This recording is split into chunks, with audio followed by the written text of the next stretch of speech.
truth has finally leaked, and we're going to break down exactly what that means in this live stream because Chris Kreider has spoken out for the first time since his trade to the Anaheim Ducks. We're going to break down all of the fallout with that because there's some interesting tidbits there, that's for sure. The Rangers have actually made some moves today with the scouting department. We're going to get to that, and there's a lot of interest there. We know that for Rangers fans, of course, so we're going to break down that as well. But a plethora of things to get to today, Bret, because it is, a little bit dead through the offseason here. I hope everyone's enjoying their summer, but there is still a lot of things to talk about, and there's a lot being made out of the lineup. We're going to get into that later, too, because a lot of people have their opinions, and, there's been some mock lineups released over the last couple of days that we don't necessarily agree with, so we will certainly get into those. But first order of business, and I want your opinion right off the bat here. I do want to read something, and this is from Chris Kreider, and Peter Baugh had it this morning, spoke out for the first time since being traded over to Anaheim, that he says he basically has nothing to compare to. Obviously, he's never been traded before. I thought this quote was very interesting too. Obviously, Ryan Strome, he knows a lot of guys on that team, so he was very instrumental in making this trade happen. That was also in the report that, Chris Kreider really got this trade moving and off the ground. Not to say that he wanted to leave New York. He never did, right? He said that, but I think that for the Rangers, it was time. We've covered it on the channel. And then, of course, he has Ryan Strome there that he knows very well. Jacob Trouba's there. A couple other guys as well. So, Kreider's never been one to make excuses, but according to Strome, last season took a toll on him physically and emotionally. Obviously, we know that he basically exploded his hand. We're going to get to that in a second, too. But, Kreider's a very humble guy. Last year, he wouldn't tell many people, but it was probably very tough playing through some of the injuries he was playing through. So what do you make of that? A lot of people are saying that the Rangers have made a mistake with this move. I don't think that's necessarily true, that he's going to go off again. He's going to be this great goal scorer. But listen, he is getting older. He's dealing with some injuries. But what do you make of some of the comments that have come out over the last, 24 hours since he's first spoken out since being traded?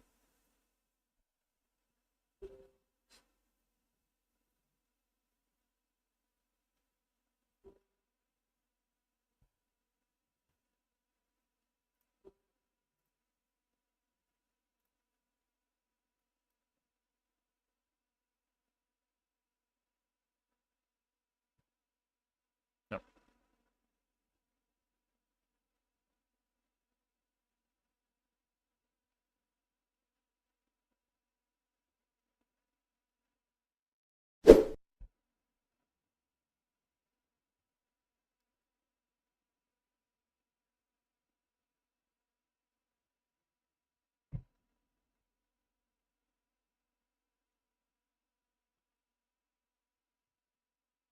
As a Ranger. So still the right move, guys. I understand he had to deal with the injury last season, and there were some other things going on as well behind closed doors. Obviously, the trade memo, he did not handle that well. But not only that, guys, he handled it the wrong way, to be quite honest with you. He should have used it as fuel and added to the fire, but, he was really sulking, and he let it have an effect on him. And this is a veteran. You don't expect a veteran and a leader and an alternate captain to handle it the way that he did. I understand Chris Drury did him wrong, but as a professional, as a guy making almost $7 million, you need to handle business better than he did last season. I do wish him the best of luck in Anaheim, but at the end of the day, it was the right move for both parties. Yeah, absolutely. I do agree with that. And shout out to everybody in the chat. I fixed the audio. I know off the top it wasn't sounding great, or there was no audio. I fixed it. Seems like it's working now, but we're all good. But I just want to echo, exactly what you were saying there in terms of, the point production. Will he put up more points next year? Maybe. We're not used to Chris Kreider putting up those points, and maybe people are going to look at that and say, oh, they shouldn't have traded him. They should have kept him for his point production. I feel like it was time to move on. He is getting a little bit older, of course. Makes almost $7 million. They needed to free up cap space to sign guys to, contracts like Will Cooley, for example. Obviously, Gavrikov is making $7 million. So that's, Chris Kreider went out. You have Gavrikov coming in, essentially, with that, saved cap hit. So pretty interesting stuff here. I did want to say that he's a very proud Ranger. I want your thoughts on this too. He's going to return to New York. I forget the exact date. I think it's early in the season, November it might be. It could be December. He's going to return to New York. I would imagine, of course, there's going to be a video tribute. Is this a guy, in your estimation, Bret, that will have his jersey in the rafters at one point in MSG when it's all said and done, when he retires? I think so. Personally, I think that he's one of the best Rangers of all time. I think he's going to get probably a standing ovation because, yes, the way it ended wasn't necessarily good, but we've seen, players, organizations smooth things over with that in the past, different organizations and different players. So obviously the way it ended, not great for either party, but I do think at some point down the road, this is a guy who's going to have his jersey retired. Yeah, look, I understand, I hear you, and I get your perspective. This is really where you and I differ on this matter, which is, I didn't see Chris Kreider's jersey being up in the rafters, to be quite honest with you. And I've heard some comparisons. People have said in the comment section, when I mentioned that Chris Kreider was obviously unable to seal the deal and win that Stanley Cup championship, I've heard people make the comparison to Henrik Lundqvist. A guy that also did not win a Stanley Cup championship. But I understand the comparison. I just don't think it has much validity to it. Henrik Lundqvist is a whole different story. We can make a whole video on Hank just alone. But when it comes to Chris Kreider, look, he is an outstanding Ranger. He really is. He's going to have an amazing tribute video. The fans are going to give him a round of applause, as they should. I'm not going to sit here and say, the way Chris Drury handled business last offseason was correct. I'm also not going to sit here and say that he has to tell each and every player exactly what his plans are. At the end of the day, he is the general manager. That's why he gets paid the big bucks to do his job, and he doesn't have to consult with his players for every transaction. But he could have handled things better. There's no doubt about that. But Chris Kreider himself also could have handled that situation better. I understand he was dealing with injury, but like I said, seemed like he quit on the team last year, Darius. Left a sour taste in a lot of fans' mouths.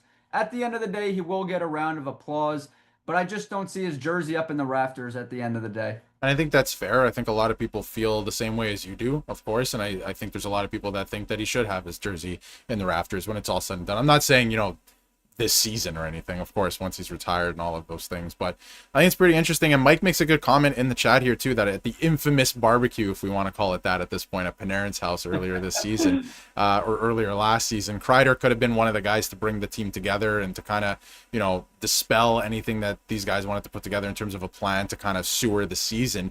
And he didn't necessarily do that, right? And I know he was battling a lot of things like injuries and illness and all this stuff that we've covered on the channel, but at the end of the day, he didn't do that. And he was supposed to be one of the leaders on the team. Trouba was quite literally the leader on this team, and he was a guy that, okay, once he got wind that they're trying to trade me, like, I just don't care. I don't want to be here anymore. I'm not going to really try, right? So it's pretty interesting. And if you look back like 365 days ago, even with the Trouba rumors around, this was a team you're looking at and you're like, they could run it back. They could run it back, right? That was kind of the plan. And it just, the mindset wasn't there, and it happened at that infamous barbecue. So again, he could have been a guy that could have pulled the guys together and said, no, we're not going to do that. Like, let's get going here. Let's play some hockey. And just didn't do that. So like you said, leaves a bit of a sour taste in people's mouths.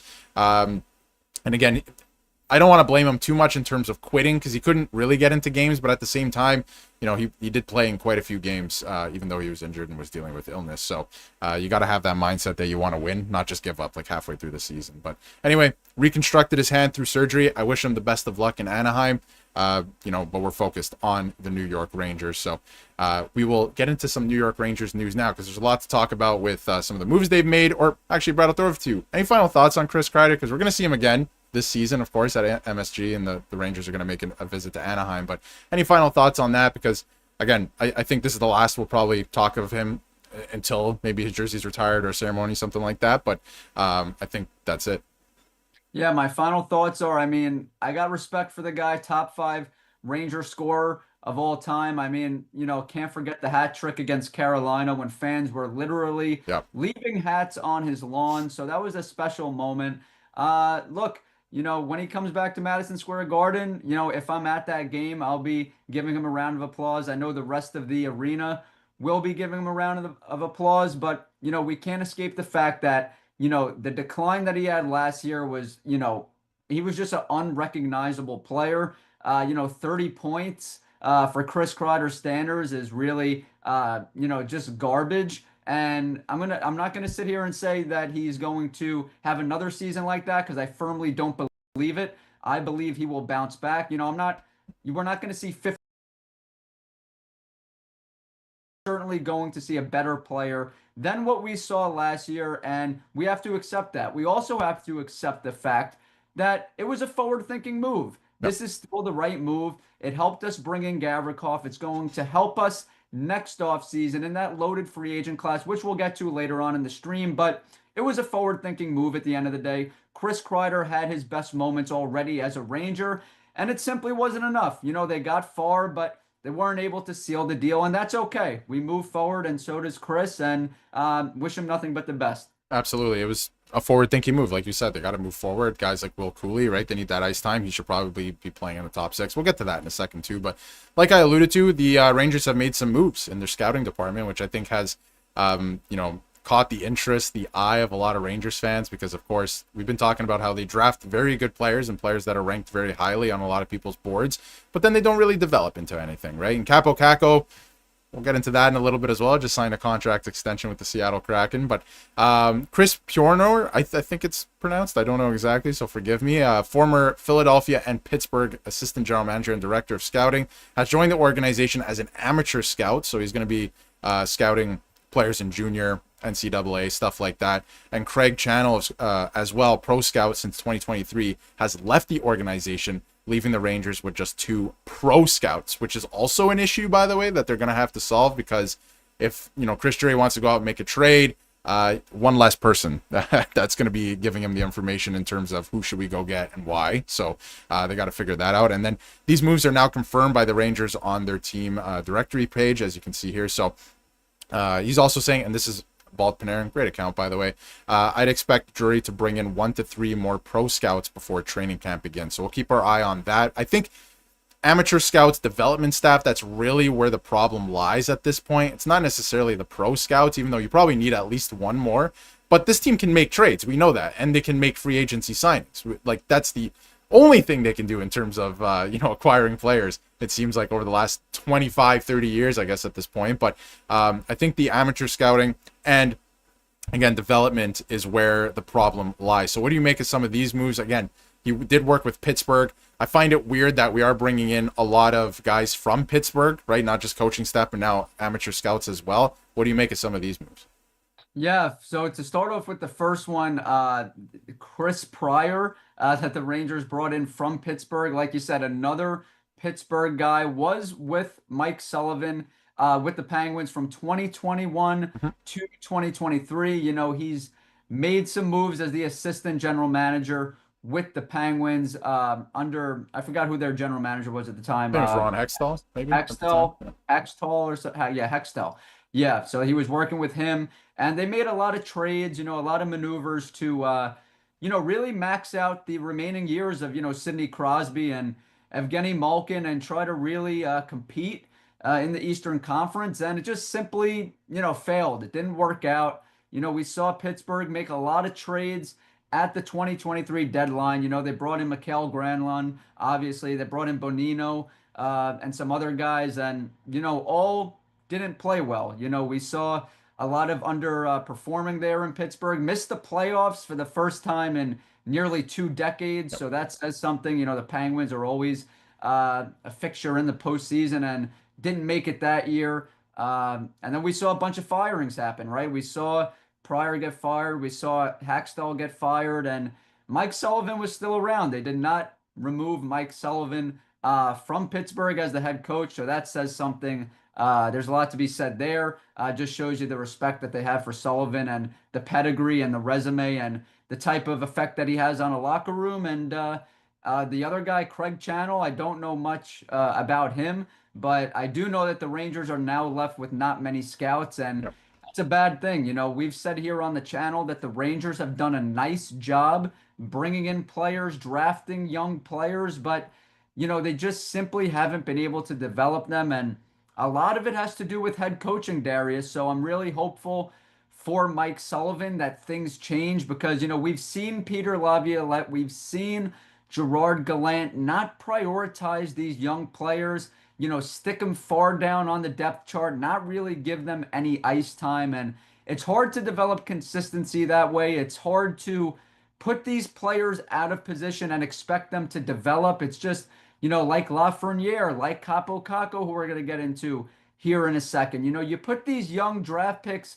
out of their normal position, it could really mess things up and it could get ugly fast. And that's what's happened here with the Rangers. And Former number 2 overall pick Capo Caco just got paid, Yeah. and it was not with the Rangers, so they were never able to develop him the way they should have. But when it comes to Pryor, it's an interesting move. Like you said, we keep bringing in these Pittsburgh guys, which is interesting. But I know the fans in Pittsburgh did not like him. Like I said, they made a lot of trades and traded a lot of draft capital for these win now players, and it all fell apart. Like I said, they missed the postseason. They fired everybody in 2023.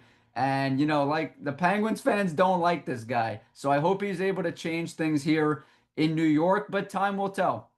Yeah, it's never a good thing that, like you brought up, when you search somebody's name and you find that the team that he was working for, the fans do not like his work. It's a little concerning, right? But he isn't the AGM with the New York Rangers. He's taking on a very specific role. So I am, optimistic about that obviously he won't have too much on his plate in terms of that. And he has the experience as an AGM that he can bring to this role for the New York Rangers. So a little optimistic. I will say that Mike is making some good points in the chat. Do we need scouts if we can't develop players, right? That's a good point, right? You're bringing in some really, really good young, skilled players through the draft. We've identified a few, right, in their last couple of videos over the last couple of weeks. Gabe Pro, like I'm hoping he pans out. All of these players, right, that we've been talking about. You have Spence coming up. Like all these players are classified as really good, high-ceiling players. But when they come to the Rangers, like a Capo Caco, let's say, and so many others, they don't reach that potential. Why is that? I don't think that's necessarily on the scouting staff at that point. It's the development staff. And like you mentioned, head coaching and the coaching staff, right? If you're bringing in, it's just not a recipe for success if you're bringing in young players to be mentored by a guy like Peter Laviolette, who doesn't work with young players. That wasn't going to make sense, right? So with the way that this team was going, of course, they needed to make the coaching change. And I do have a lot of faith in what Mike Sullivan's going to bring, especially for some of the younger players on the team. You saw in Pittsburgh, he was able to help develop a guy like Jake Gensel. Of course, playing with Sidney Crosby helps, but, help develop him, of course. But, I just think that there is a disconnect between a bunch of departments for the New York Rangers. And one thing that he brings up as well, Mike, in the chat, and it's true, and I touched on it very briefly in a video I did, I believe, last week, is that the Hartford Wolfpack are actually ranked very low in terms of development programs in the AHL. I think they're actually 30th of 32. I could be incorrect, but they're low, like the bottom percentile of the league. So that's a problem as well. The coaching staff, the development staff, all of that. Through the AHL, it's ranked so poorly in the league. You are the New York Rangers. You should put more resources into that so you could be top 10 in the league, let's say, turn that around. Because, if you have young guys who aren't going to make the team, they're teetering, like a Brennan Othman, let's say, he goes down to the AHL, had a decent season, but is he developing the way that you want him to in that system, right? So that's another issue. Do you have any thoughts on that too before we move on to another topic? Because I feel like that is something that not a lot of people are talking about either. Like, it's the development staff, and it's the fact that you don't have a good program down there in Hartford. Oh, it's an excellent point that Mike made in the chat, because yes, I remember you made a video and I also made a video talking about that statistic where, the Hartford Wolfpack are in the bottom tier, when it comes to developing these prospects. So that is certainly not good. When you mix that with the fact that at the NHL level, the coaching is going about it the way that they are, you combine those two factors and it's a recipe for disaster. It's one thing to draft a prospect. Like I always use an example, like in football, you take a Patrick Mahomes and you put him behind a bad offensive line like we just saw in the Super Bowl. Look at what happens. I mean, it's a recipe for disaster. You need to put your players in the best position to succeed. It doesn't matter, how skilled they are or what their ceiling is. Like I said, if the developmental program is not, in the bottom tier, as low as it is, and the head coaching is putting you in a bad position, putting you in a position to fail, like I said, I don't believe it's intentional. Gerard Gallant, Peter Laviolette, these are veteran head coaches. These are coaches that are, quite frankly, coaching for their job, because the Rangers seem to make changes at that position every 2 seasons. We saw it happen with Laviolette and Gallant. They just keep recycling these coaches. So I'm sure there was some pressure on them to, want to win now. And I understand that. But I really hoping that Mike Sullivan takes a different approach, like he did with a Jake Gensel in Pittsburgh, like he did with a Brian Rust in Pittsburgh. When these young kids are ready to play and make an impact at the NHL level, play them. see what they could do. Give them consistent minutes. Don't like Braden Schneider for last year. He was buried down on that third pair. Yep. I want to see him on that second pair. I want to see, a Gabe Perreault eventually, get a lot of run time, run here. I want to see that consistency. You need to put these players in a position to succeed.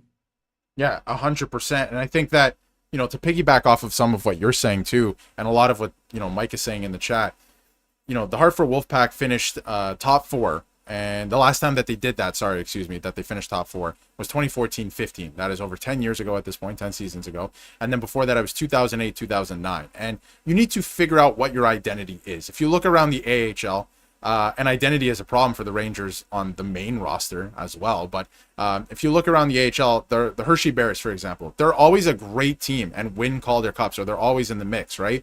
Because they're just a good AHL team, and that's what their development program is. They're not necessarily churning out NHL players. They're just a really good AHL team, right?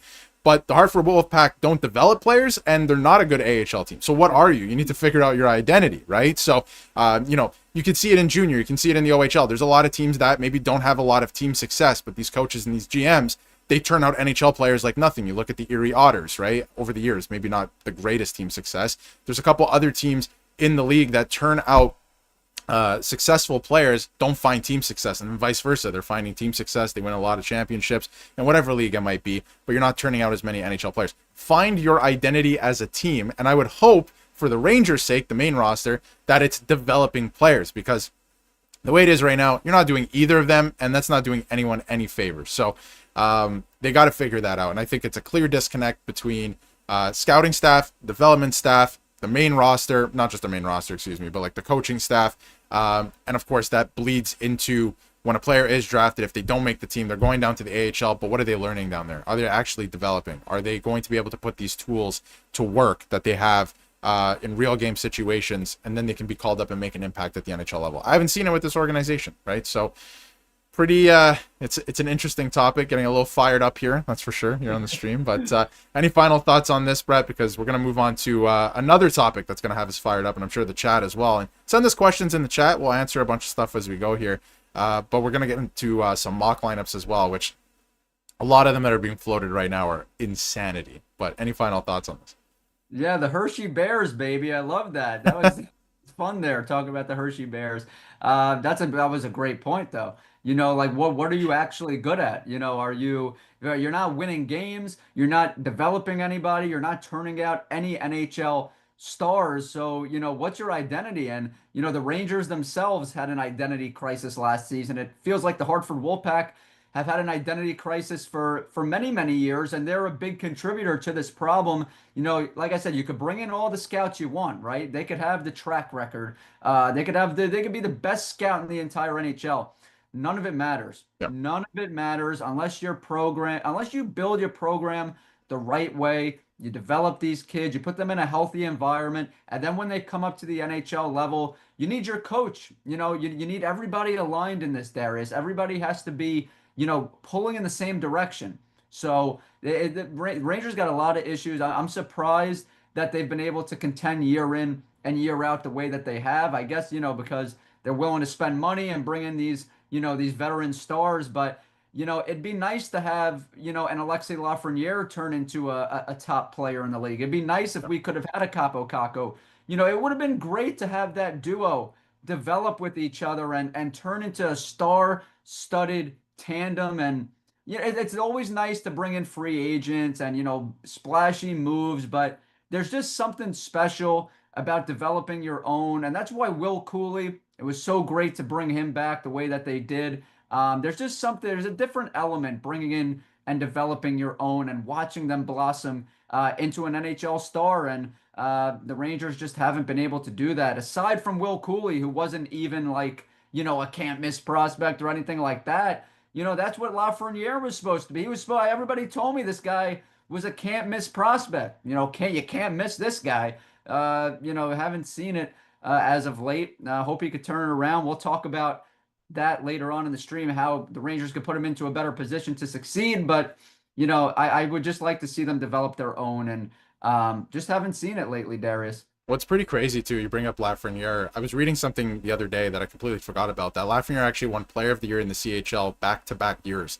He's one of a handful of players that's ever done that, and he has not developed into that player. At least yet. There's still time. He's still relatively young, but I am getting a little bit worried. And like you said, a Capo Caco, you would hope that a guy like that would have worked out, but didn't. I do want to get into some interesting questions here in the chat. Mika or Allison saying, do the Rangers keep Mika at C, and does Perreault start in the AHL? I do think, unfortunately, besides everything, how I feel and how I would play the lineup, I do think Mika might actually start at center, which is a little disheartening. I don't know how you feel about that, Bret, or maybe I do know how you feel about that, but any specifics on that. But I feel like that's exactly what's going to happen, and I do think Gabe Perreault, and it's not time to panic. I do think there is a world where he does make the team out of camp, but I think the most likely scenario is he is going to start in the AHL.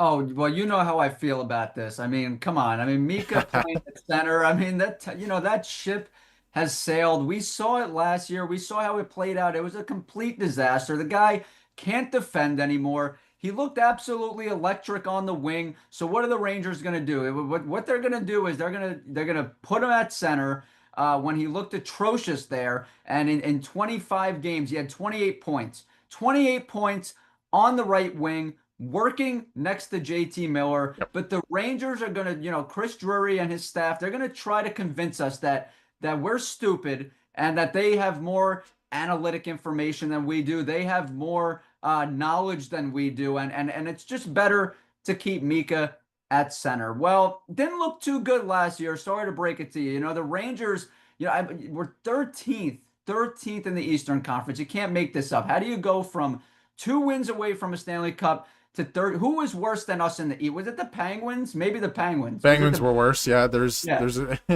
handful of teams. A handful. Only a few. Come on, 13th. But they're going to convince us that they know more than we do, and that Mika should make $8.5 million playing third line center. That makes sense, right? That makes total sense. Nonsense. Yeah. And when it comes to Perreault, Mike made some excellent comments before, and it kind of got me depressed a little bit, because now thinking about Gabe Perreault, is this guy going to turn into what he I mean, I don't know. Is he going to be this type of electric player that I believe he can be? Probably not, right? It's unfortunate, but probably not. And he's got all the tools. He's got the skill. But, Mike making those comments before, which are greatly appreciated, just remind me of how bad the Hartford Wolfpack really are in developing these guys, how bad the Rangers have been, thanks to their head coaches, at putting them in the right position to succeed. So while I'm more optimistic about this season, and thank you for the question, Allison, than most people, I do believe the Rangers could be in the playoffs. These comments are just reminding me that there is still some obstacles to navigate here, Darius. Yep. Not all is good in Rangers land, unfortunately. No, not necessarily. And I am optimistic about the season. Like you said, I will agree with that. Like, I do think that they're a lot closer to the playoffs, if not in the playoffs this coming season, than they were last year. And there's a new mindset. A couple of the guys that, of course, had that meeting are out the door.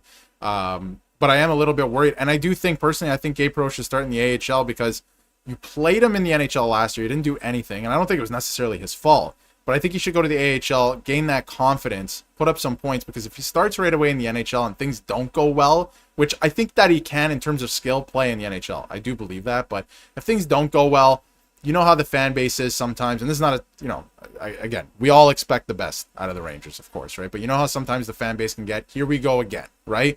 Then the coaching staff won't play him as much. Maybe he's getting scratched. It's not good for his development, right? So maybe just start him in the AHL, unless he blows everyone's minds in preseason, of course, and he does make the team, then that's great, right? That best case scenario. But we will see what happens with that. Another question from Woo36, and he says, how do we know that it's the head coach and not the upper brass like Chris Drury or even James Dolan? I guess I don't know how much pull he has in terms of specifics on the lineup itself, but maybe force feeding top 3 players, and like having Kreider in the lineup, because this was a hot topic of conversation at the end of the season. Why are guys like Kreider, who are clearly hurt, playing over guys like Gabe Perreault, for example, right? And Zibanejad, and keeping these guys plus anyone else for the last 5 years? And my argument for that is I do think it was the coaching staff doing it. I do think it was Peter Laviolette just using what he was given. I don't think it was the upper brass having, anything to do with that. And I do think that there is sometimes, especially with other teams and even with the Rangers, but not this time, because look what's happened over the last 12 months. Chris Drury's been putting guys like Jacob Trouba, Chris Kreider into a cannon, shoving them into a cannon, trying to shoot them off somewhere else as fast as he possibly could. So I don't think that he was trying to shove them into the lineup or force them into the lineup. So that's just my personal thought. But any thoughts on that? Because that was a hot topic conversation at the end of the year. Like, why is Gabe Perreault sitting in the press box eating popcorn when we're burning a year off his ELC, and Chris Kreider with one hand is in the lineup, right? That was a big topic back then. Yeah, well, that's an interesting question from Woo36, and thank you for the question, because, we've seen it in other sports. We've seen, like in baseball, for example, here in New York with the Yankees. A lot of Yankees fans get on, the Yankees because they believe Brian Cashman is sitting up there in his press box and calling down to the dugout, telling Aaron Boone, what moves to make because our analytics say, this is best. And instead of going with your gut, instead of letting the manager go with his gut, you're listening to moves, from upstairs. And I understand why, New York fans are concerned about that, because like I said, we see it with a team like the Yankees. We see it with some teams, not just here in New York. And that could be a problem. That's actually a major problem. I'll bring up the Jets as well. When your owner or when your general manager or president starts, sticking his nose where it doesn't belong, quite frankly, you get paid to bring in the talent. You get paid to make the transactions, make the trades, make the free agent signings.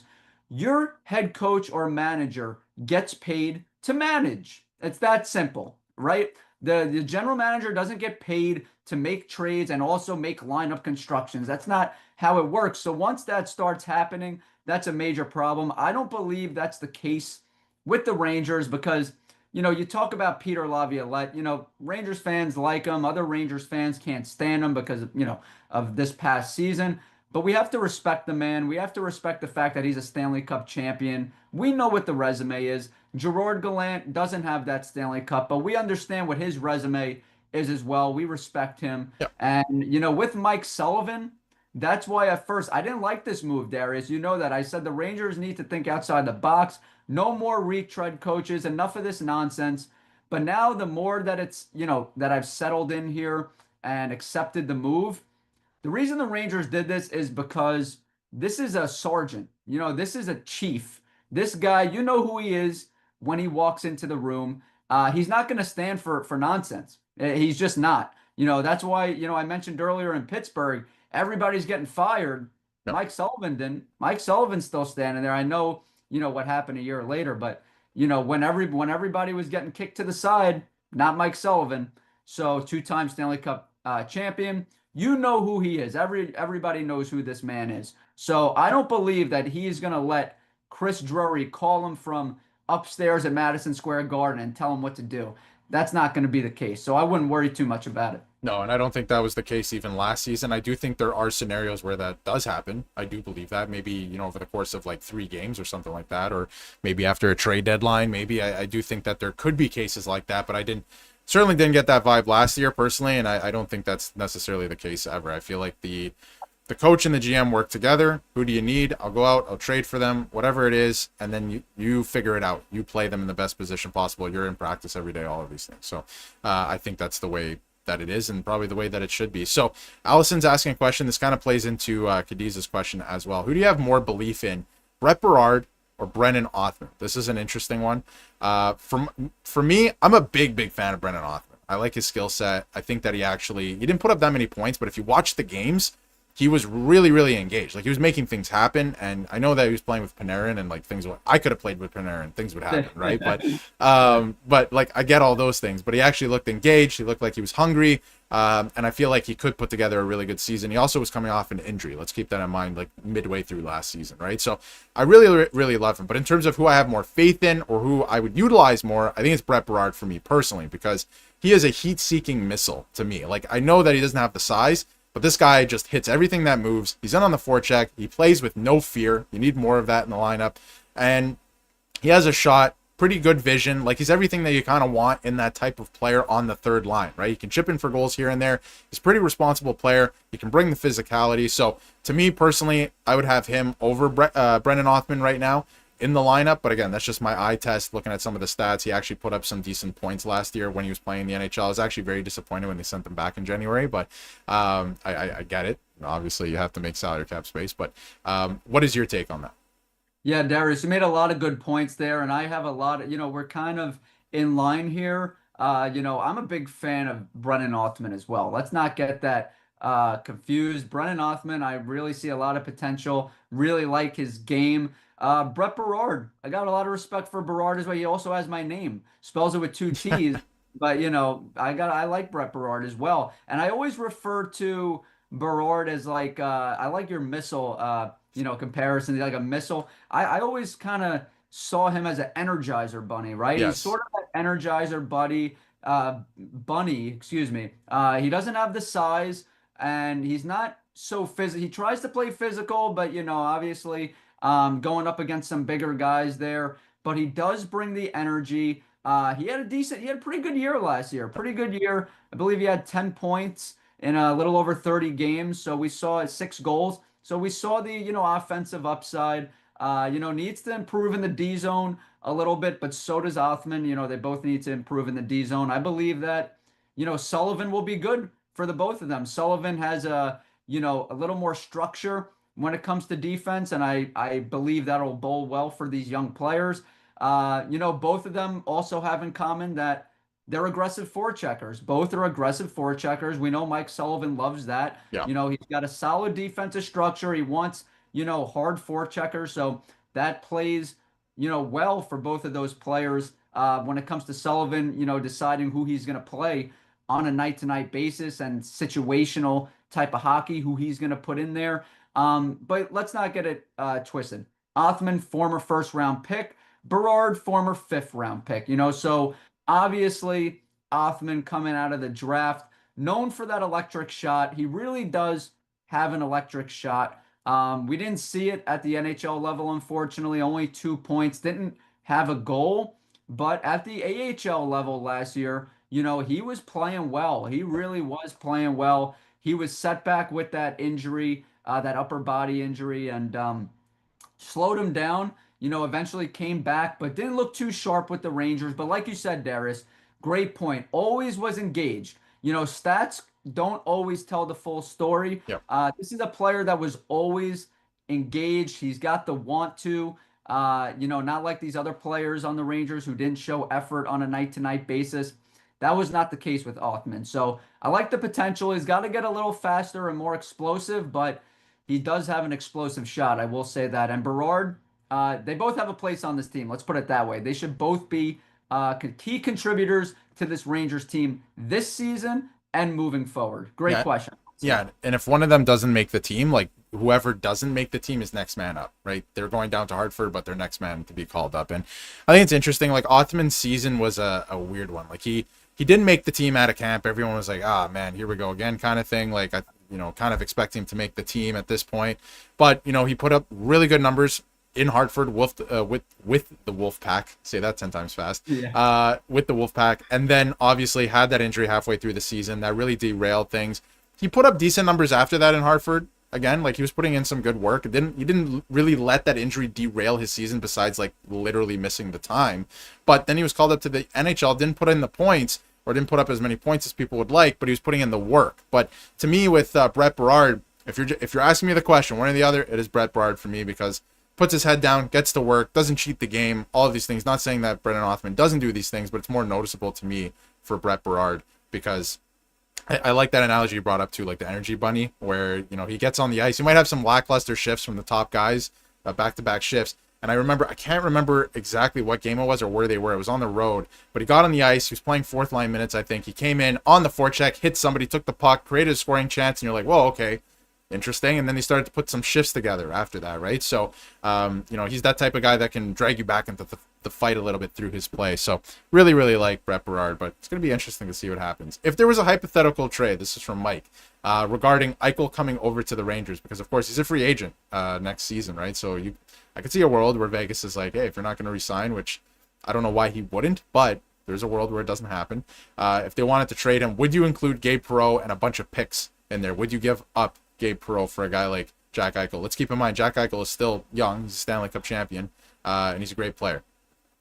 Wow, that's a great question. Who is that from, Mike? That is Mike, yes. Yeah, another great question from Mike. But Jack Eichel, it kind of sucks because he should have been a Ranger. Should have been a Ranger years ago. Yep. Let's not forget 2021, wanted out of Buffalo. Buffalo, for whatever reason, didn't want to do business with the Rangers, but he wanted to be a Ranger. We know the story. Goes off to Vegas, wins a Stanley Cup, was a key contributor to that Stanley Cup. The rest is history. And look, I believe that Jack Eichel will remain a Golden Knight. I firmly believe that. The way they brought Mitch Marner to Vegas, I believe they had in mind, we want you, Mitch. We want Mitch Marner, but we want him to play alongside Jack Eichel. We don't want to play a game of one or the other. We want to figure out how we can make this duo play together for the next 5 to 7 years. Give ourselves a chance to win a Stanley Cup again, year in and year out. But there is that world. Mike makes a good point. There is that world until pen is put to paper, like we've spoken about here on the channel. Until that contract is signed, sealed, and delivered, little Stevie Wonder reference there. Until that happens, anything is possible. And he wanted to be a Ranger. I'm sure that mindset hasn't changed. Obviously his priorities in Vegas. But if things were to go awry, why not go to Broadway, right? He wanted to do it once before. Let's do it again. Let's make it happen. Rangers got the pieces to compete.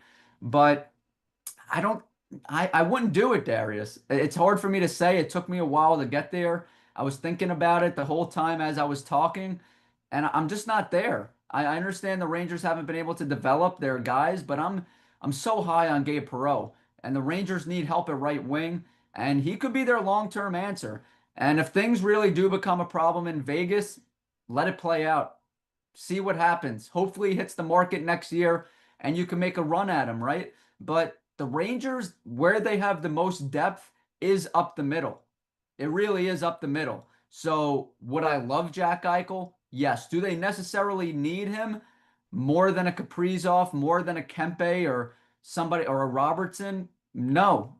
They need help on the wings. Yeah. They got depth up the middle. So to answer your question, Mike, it pains me to say because I love Jack Eichel, but wouldn't pull the trigger on that deal. Yeah, and I think in a different circumstance, if he had more term on his contract, that would make a lot more sense for the Rangers. And maybe I love Gabe Perreault, and I think he's going to be a great player. But then, in that situation, I would say, if Vegas called me and I was Chris Drury, I would say, what do you want, basically, right? Like, let's get it done. But he doesn't have term. He's going to be a free agent if he makes it to the market. So maybe you could, get him for free, I guess, for free.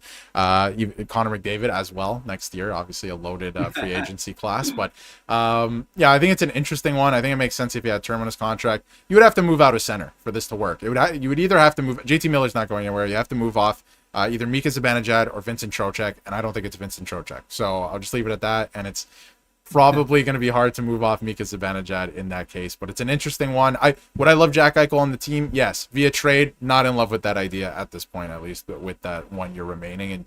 And you brought up a good point about 2021 as well. Buffalo didn't want to trade with the New York Rangers. He was going to be a New York Ranger, right? If that was something that was at least to be discussed, I think he was going to be a Ranger because it was either, at the time, if everyone remembers, it was Vegas, New York, Rangers, and the Calgary Flames, which is a weird one. But those three teams were in the mix. So pretty interesting stuff. But he is a free agent. Last thing I want to get to here quick before we wrap up is we have some mock lineups, I guess we'll call it. This is from Vince Mercogliano, what he thinks the Rangers are going to go with based on information that he's gathered from the team, the organization, just being around.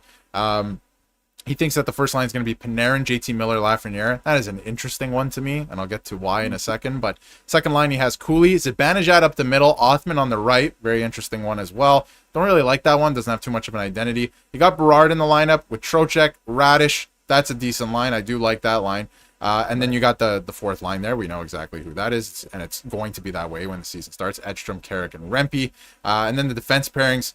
Another interesting one. You have Schneider on the right side instead of the left, where we heard that they might be trying him on the left. Susie's in there with Borgen. That pairing makes absolutely no sense to me. We got a very big theme here of second lines that don't make sense. But what do you make of these lines? Because really quickly, if I can go through them quick, like JT Miller with Panarin and Lafreniere, that's a power line. I kind of like it for that reason, but I think you need to spread the wealth a little bit. Zibanejad at center doesn't make any sense to me, especially defensively at this point. So Zibanejad should go to the wing. You should have JT Miller as his center with probably Cooley there. And Trocheck as a third-line center makes sense in theory, but not if you have Mika Zibanejad as your second-line center. So, and you know how I feel. Everyone knows on the channel how I feel about Carson Soucy. I cannot believe they're going to run with that, and especially on the second pairing. But it is interesting. I think this is probably, on paper, probably their best and most experienced defense core, right? But I do like, the fact that they have Scott Morrow now. Do you really want to start him in the AHL? I think he's ready for the NHL. We've seen that. So what do you make of some of these lines?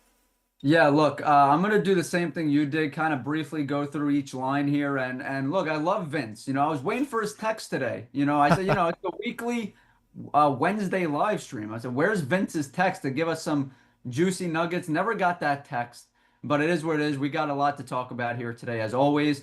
And there's some to like with this projection, and there's stuff that I absolutely hate.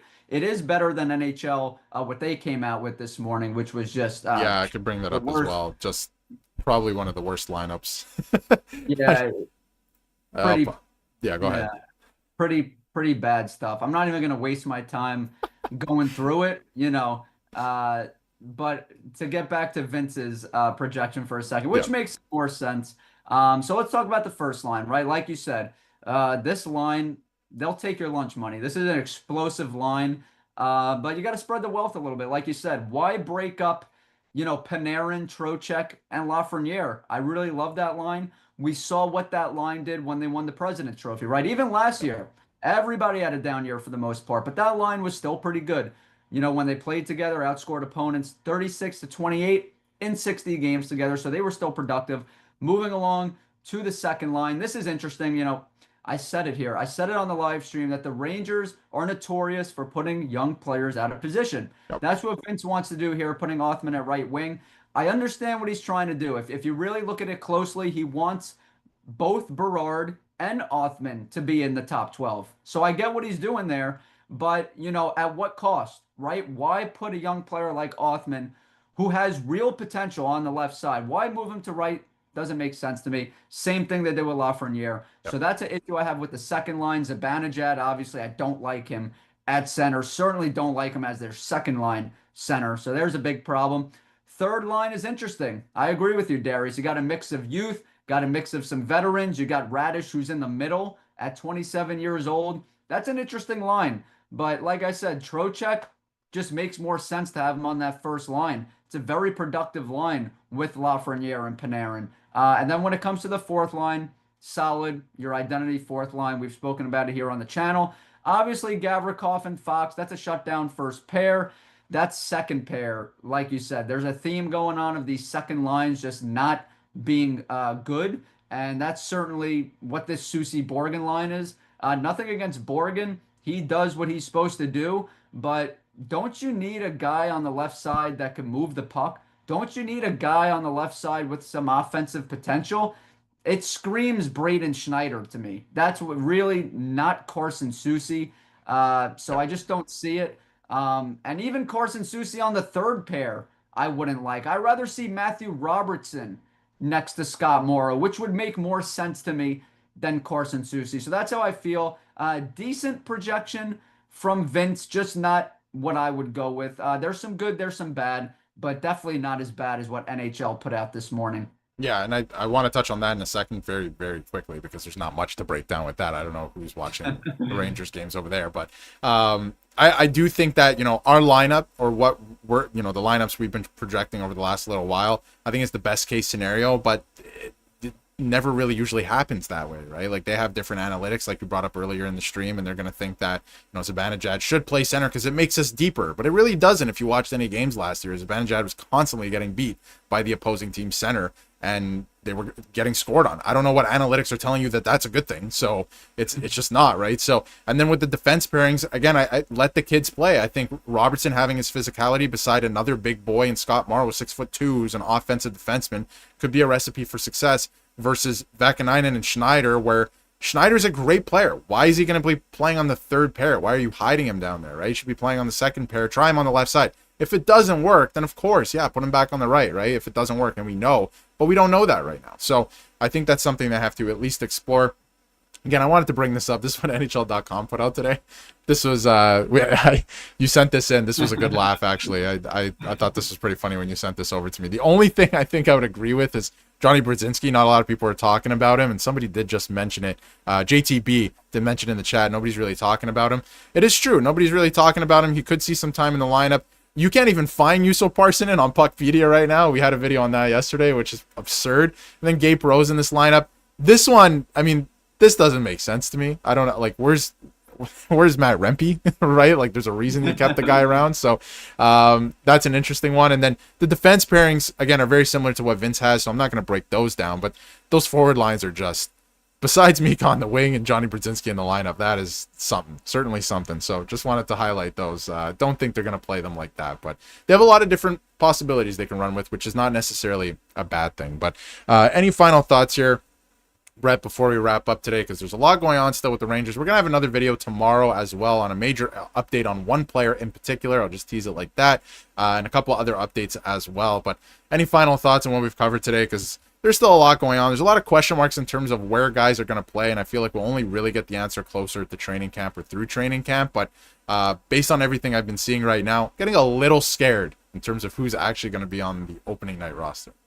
Yeah, getting a little scared, but my final thoughts here, Darius, where is Rempe, right? I mean, the guy is the same size as LeBron James, and he's nowhere. You can't find him. Biggest guy in the room, and he's nowhere. They just paid him, but, you know, we're not going to put him in the top. NHL doesn't think that, you know, he should be in the top 12 after he just got paid. And NHL believes that identity fourth line is not good. They're just not. Doesn't make sense. So last year they single-handedly won them some games down the stretch. Yep. But that fourth line, you know, is the biggest problem that the Rangers had. Rempe shouldn't be on that line. The only thing that NHL got correct, quite frankly, was Mika and JT Miller playing next to each other. Yep. You know, because even though NHL had that first line that I like of Panarin, Trocheck, and Lafreniere, they decided to put him on the second line, not the first line, which I disagreed with. You know, let's put another Gabe Perreault. You know, let's look, NHL, there was a lot to not like with this list. Like I said, the only thing I agree with was JT and Mika playing next to each other. Yep. But yeah, definitely scared, a little scared after some of those comments Mike made earlier about the Hartford Wolfpack, about how the Rangers haven't been able to develop players. Now about these lineup projections.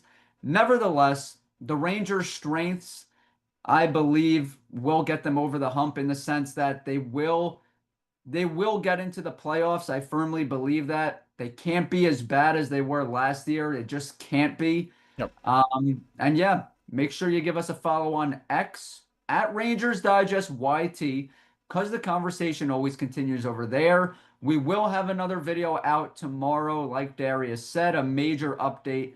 And yeah, conversation continues in the comment section as well. So make sure you comment down there. Absolutely. And final thought for me on this lineup, at least, and we'll put it to bed, made by somebody who hasn't watched any Rangers games. I will just leave it at that, because the only thing they got right is the lines that are highlighted in red. So I would argue, at least, but pretty interesting stuff. We'll see how they get how it plays out, because there could be some surprises through training camp. So it's going to be very, very interesting. But like Bret mentioned, the conversation continues on X. Follow us on X. Link is in the description and in the comments below on every single video. Thank you all for all the support. We can't do this without you guys. So really, really appreciate that. Everyone who tuned in today. Appreciate you, Katie. You've been here from the start as well. And Allison, of course, Khadija, Mike. Appreciate everybody's thoughts. So yeah, thank you everyone for watching.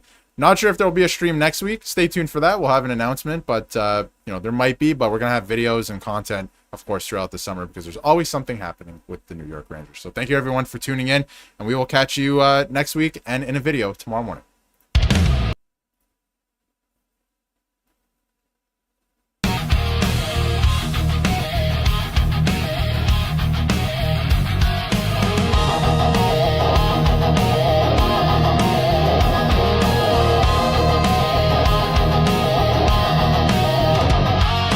Pounding on the ice under the bright blue glare.